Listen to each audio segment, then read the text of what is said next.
Hello, ভিডিওটা আরো কয়েকদিন আগের করা। তো সন্ধ্যায় আমার ভাইয়ের সঙ্গে 3জন বন্ধু আইছিল আমরা বাড়িতে। আর তারা আউনের পর মা কইরা নিছিল ম্যাগি। আবার তারার আবদার আসিল পনির টিক্কা আর দম বিরিয়ানি কইরা দিতাম আমি। আর তারা যেহেতু আবদার করছে, আমি কি আবদারটা ফালাইতে পারি? যদিও আমি তেমন ভালো শেফ না, কিন্তু ইউটিউব দেখা দেখা পনির টিক্কাটা করছি। রেসিপিতে যা যা দেখছিলাম মোটামুটি সব মশলাই অ্যাভেলেবেল আসিল, তো ওইগুলি দিয়েই পনির টিক্কাটা করার চেষ্টা করছি। আমি তো ভাবছি না জানি কি হইব। নিজের উপর তো আমার কোনো কনফিডেন্ট নাই, জিরো কনফিডেন্স লেভেল। আর সেই জিরো কনফিডেন্স লেভেল নিয়ে পনির টিক্কা করা স্টার্ট করছি। আমি জানি না কি হইব না। আমি তো মনে করছি যে একদমই স্বাদ হইতো না, আর দিদি হয়ে আমি তার এই আবদারটাও রাখতে পারতাম না।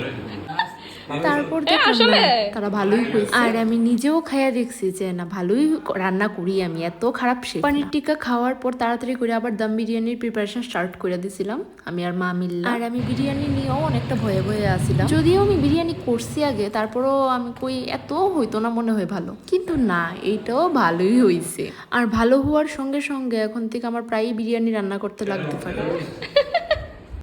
আর আমার হাতে বিরিয়ানি খাওয়ানোর আশা অনেকের পেন্ডিং রাখছি, আমি জানি খাওয়াবো। বাই।